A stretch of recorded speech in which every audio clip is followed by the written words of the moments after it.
Сайн бацгаана уу? Ерөнхий бод сургуулийн номхон нааны сургуулийн химийн багш нар мандухай. За өнөөдөр 6 дугаар ангийн сурагчтай зориулаад багш нь сармагч хүзэгдэл гэж юу вэ? Түүнийг юунд хэрэглэдэг юм бэ гэдэг талаар мэдээлэх болно.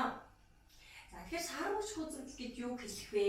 Одоо сармагч гэдэг юм. За бид нар энэс өмнө болохоор бид нар хүчлэлэг гэж юу вэ? Шүлтлэг бодис гэж юу? Хүчлэлэг орчин гэж юу? Шүлтлэг орчин гэж юу юм бэ гэдгийг одоо судалсан байгаа. За тэгвэл сармагч хүзэгдэл гэдэг нь болохоор бидний мэддэг суйрлаг.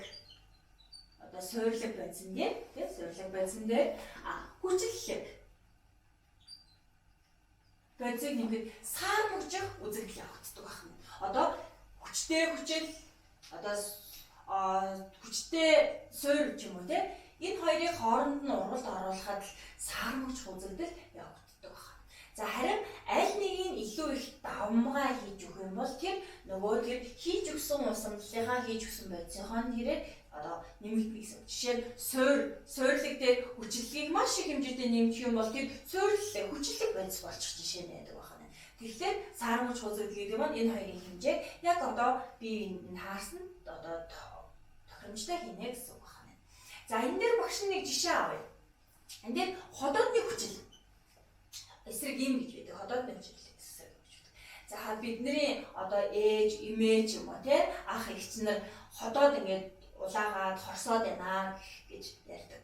Тэгэхээр энэ бас ходоодны хүчил нь ихсэн байж магадгүй байдаг. Тэгэхээр хоол боловсруулахад хамгийн чухал зүйл юу юм бэ гэхээр давсны хүчил. Давсны хүчил гэдэг зүйл одоо ходоодонд ялгарснараа хоолыг боловсруулдаг. Хоол боловсруулдаг байна. За хоолыг боловсруулдаг. За тэр боловсруулаад маш их хэмжээтэй тэр хүчил нь нэмэгдснээрээ одоо ходоодыг улаалгах, хорсгох гэдэг. За тэрийг тэгвэл яаж хэрхэн эмжилдэг юм бэ гэхээр ходоодны хүчлийг одоо тэр эсрэг эмээр нь буюу тэр эм нь суйрлаг байх хэрэгтэй. Тэр эм нь суйрлаг. Одоо ходоодны хүчлийн эсрэг эм бол бүгд суйрлаг шин чанартай байдаг гэсэн үг байна. За дараагийнхын жишээ болохоор багш шүдний ооноор тайлбарлая. Бид нар өглөө орой бүртээ хоол идснийхаа дараа шүдээ угаадаг.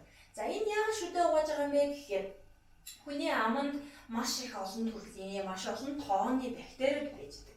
За тэр бактериуд нь хоол идэх явцад хоолыг одоо зажлах, бутлах явцад хүчлэг орчныг бүрдүүлж идэг байна. Тэгвэл шүдний оон маань суйрлаг орчинтой байдаг юм. Суйрлаг. За ингээд суйрлаг орчинтой байдаг учраас нөгөө хоол идсэн зүйлийг чинь угаагаа, цэвэрлээд сармаг орчинтой буюу сармаг орчныг бий болгож идэг байна. Ийм учраас одоо хүүхдүүд та нарын дандаа шүдээ угаагаараа гэж зөвлөдөг байна. За хүчлэг орчин сармагжуулах.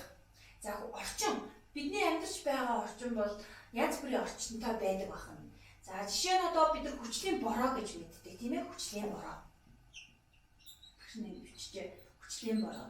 За энэ хүчлийн бороо юунаас яаж үүсдэг юм бэ гэхээр маш олон үйлдвэрүүдийн яндан, за түүнээс янз бүрийн хий ялгарснаар ард байгаа одоо устай, чийгтэй уралд ороод хүчлийн бороо гэдэг зүйлийг үүсгэж идэг. Тэр хүчлийн бороо гэдэг зүйл нь одоо биднэрт эргээд бороо болж орсноороо одоо усыг хүчлээ болгох, за барилга байшныг одоо сүйтгэх ч юм уу тий ойр нодыг одоо өгүүлэх тийм аюултай байдаг байна. Тэгвэл энэ хүчлэг орчим сармагжуулахын тулд үүндээ суйрлаг бодисыг нэмж өгөх хэрэгтэй байдаг байна. Суйрлаг бодисыг нэмж өгөх хэрэгтэй. Ингэснээрээ энэ сармагжих үзэгдэл явагддаг байх юм. За хөрсний хүчлэгийг бууруулна гэж байна. Тэгэхээр энэ хөрсний хүчлэлэг гэдэг маань болохоор ургамал өөрөө хүчлэг орчинд одоо сайн ургадгүй байна. Сайн ургадгүй байна. Тэгэхээр одоо ургаж чаддгүй гэсэн.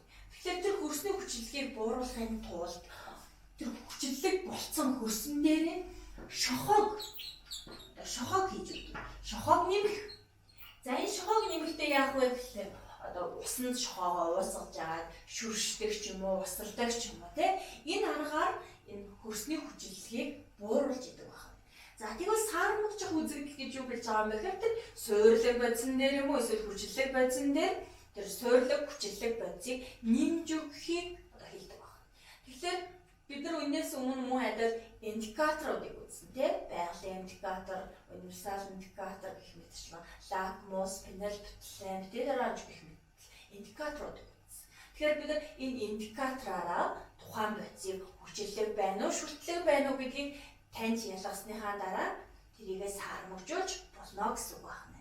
За сурагч дээрээс дэлгэрүүлж уншаараа сурагчтай анхаарал тавьсан та нартай баярлалаа.